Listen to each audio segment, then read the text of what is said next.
Hi, Charlie here. So, I just wanted to share a little segment of my life, and uh, I'm going to call this segment Daisy. I want to tell you about little Daisy. Daisy, I was driving to work. I was going out to help my husband out at the factory, and I was driving out at 7, close to 7 in the morning, and here's this little dog in the road, and people are trying to get the little dog out. So I pull up and I pull into these apartments, and I thought I'd get my hand into it too. And this guy's standing there. I'm like, "Is that your dog?" He's like, "No," and it's running down the sidewalk, back from where I came. So I jump in my car and I go back, and I go and pull into the mortuary there, and this lady's on a phone, and this guy's standing there, the one that was chasing her, and he's like, "Yeah, the dog's over there. I got to go to work." So, in this little ravine, thank goodness there was a fence, and so the little dog was stuck there. And so, I'm climbing down there, and this little dog's hiding in the, as far back as possible. And so I pulled my shirt over my arm, and I crawl, and I get that little dog, and that little dog got right into my arms. And I'm like, "Oh." So I took the little dog. I was right next to the dog pound, and I took it and dropped it off, and was hoping that, the family would come and get their dog. If it was my little dog, I'd want to go and find my little baby. And the dog never got picked up. So I got to adopt little Daisy. That's what we called her, Daisy. And I have to say, my husband, Richard, was so good that way. When I, told him about Daisy and the story, and he's like, "If somebody doesn't come and pick up that dog, you adopt it." And oh, thank you, so, oh, my soul. Those were the things that I really love about my Richard. But anyhow, so this little dog was like, looked at me with such adoration. I was like its little savior, and that little dog just became my little dog. I went and I took a shower, I think after we brought her home, and she laid on the towels, and watched me as I was in the shower, and she would follow me everywhere I'd go. She was always with me. And so, I'd go to work, and Daisy would sit by the window waiting for me to get home. She was such a funny little dog. You could tell she'd been abused, though, and I could see why, because she was kind of naughty. She'd like pee on stuff and do stuff. So, and I think she came from the hood, because where I found her was, the kind of low, down and out area of town. And I think she escaped some not good stuff. She had a little break in her tail. You could see where it twisted, and she was really scared. I'd put her food down, and she'd be scared to come up to it, and she'd just do this, and it took her a while to build trust. And going outside, she did not want to run by me. Probably thought I was going to kick her. And I think maybe people did kick her if she peed, that maybe they thought they'd kick her on the way out. She wasn't treated well. The most adorable little thing in the whole wide world, though, 100% white and a black ear, little black nose and black eyes. Little Daisy, so cute. So we moved back to this house, my kids and I and the dogs, and a couple years in, maybe about 3 years in, I had to have my kitchen remodeled. Had some damage, water damage, and little Daisy, oh my gosh, she would get out and she would go across the street.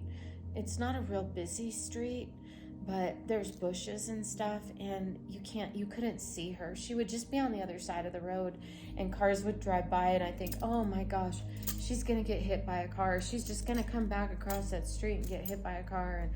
And so I was always, "Where's Daisy? Where's Daisy?" I'd be out back, and that little stink would find a little way out and be out front again. So it was a constant, "Where's Daisy?" This one day, I came outside, and there was a guy down on the road, and he said, "I think that's your little dog. up across the street there, and I look over and I could see her, across the road.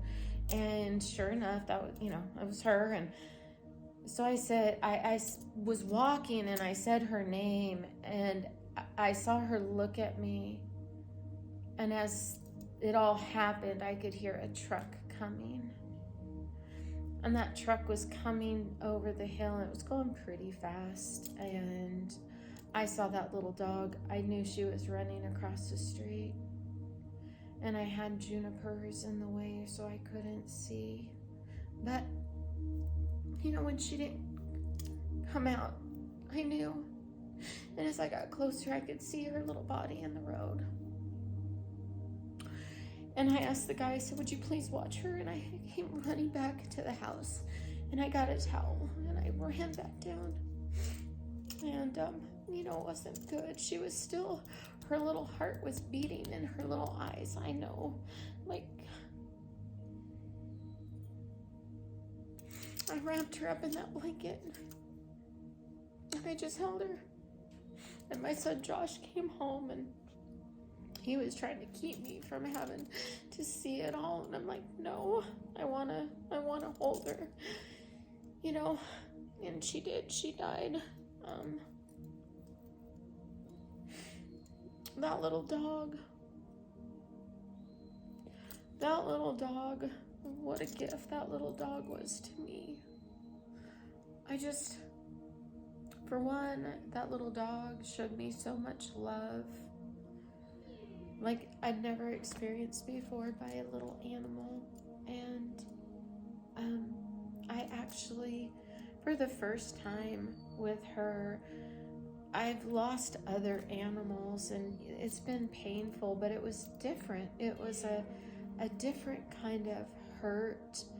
I didn't just cry and clean it all up and get on with life. I actually allowed myself to grieve for that little dog. I allowed myself to go, I'd think about her the next day, and I would just break down and start crying again.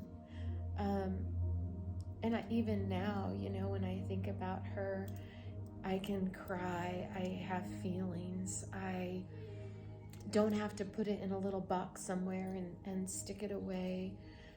I've learned over the years that pain does not kill you.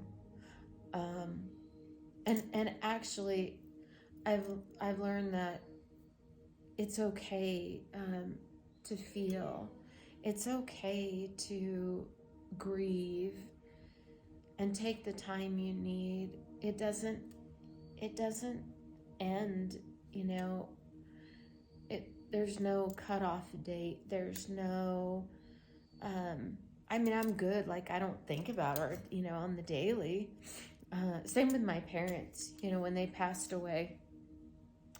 I was so relieved for them because my dad had cancer that had gone into his bones, and he lived here on my property when he found out about that. And, actually my dad lived on the property quite a bit, and when I was married to my husband, he built fences and gates and this and patios and helped build the deck and built my little pergola area where I love to go sit.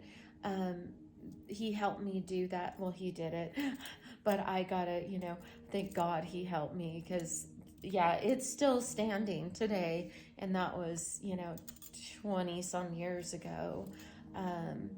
It's been a while. So, but my dad, he'd got cancer, and he was in so much pain, and he told me, he said, I don't want to do this anymore. He's like, I'm good. He didn't want to go fight it. He didn't want to go do radiation. He didn't want to go do what they were saying. He told me, he said, Charlie, I'm 78. If I can't get outside and go do the things that I want to do, I'm good. I'm good to go. So he came and he stayed in my house, and we got hospice, and they came and they got him signed up. Shortly after, maybe another week, a nurse came to visit to see how he was doing, and he looked at her and he said, I'm not eating anymore, and she's like, oh, okay. And he goes, yeah, I still drink my tea and my orange juice, and I do what my little stuff here and there, but I'm not eating. And she looked at him and she said, well, you can live a long time off of liquids. And I watched him, and he was listening and processing through it. So when she left, I looked at my dad. I said, hey, Dad, can I get you some tea or some orange juice? And he looked at me and he shook his head and he said, no, I'm good. I said, okay.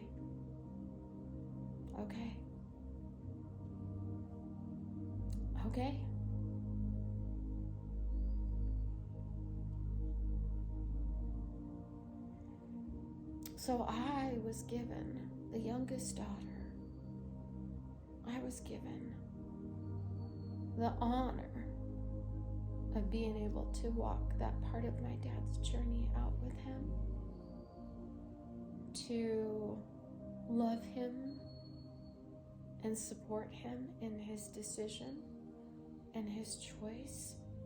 He was in a lot of pain, and like I said, the cancer had gone to his bones. And so, hospice gave him the morphine and everything to give him. And it's funny how you're so, don't want to overdose him, don't want to give him too much, and so worried. And they keep constantly saying, it's okay, you're not going to overdose him. If he's in pain, give it to him. And, the hardest thing was my dad, after a couple days, was craving water, but his body was shutting down, and he was shutting down, and that's what he wanted. He wanted to go. So, it was hard.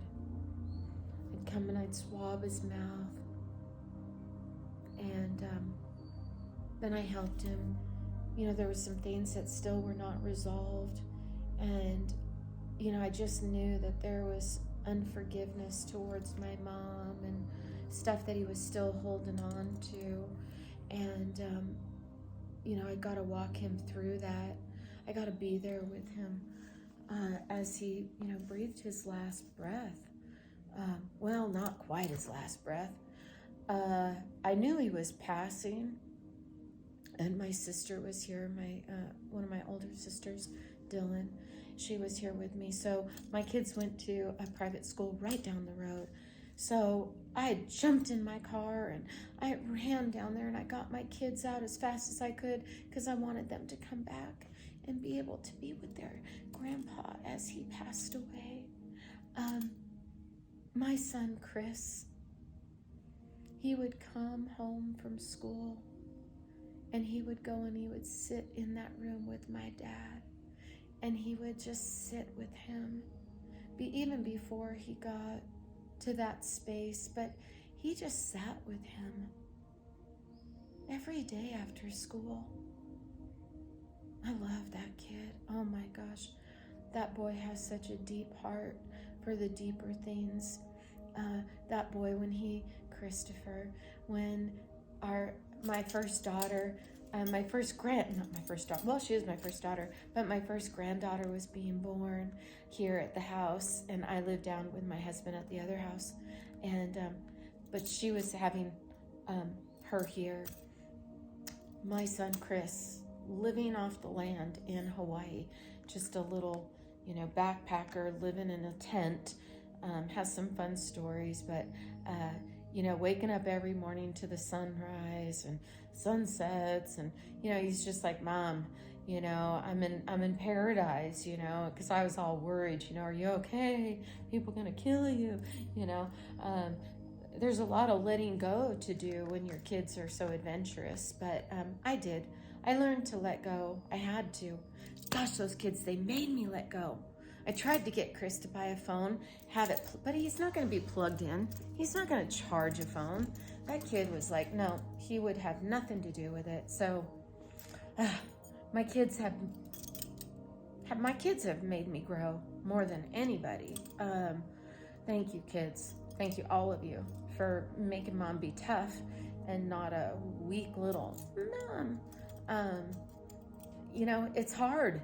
Life is hard in every stage of it, because we're constantly letting go of control, constantly trusting in God.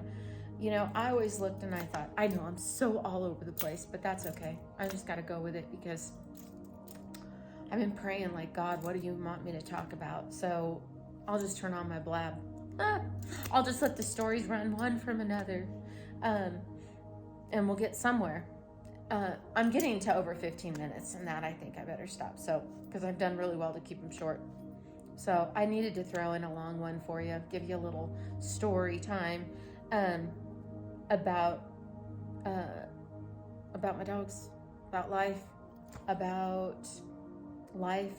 We learn so much from life. So anyways, stop blabbing, Charlie. Have a good day. Subscribe to my channel. debshouse.org is my website. Go check out my website. Okay, have a good day. Bye.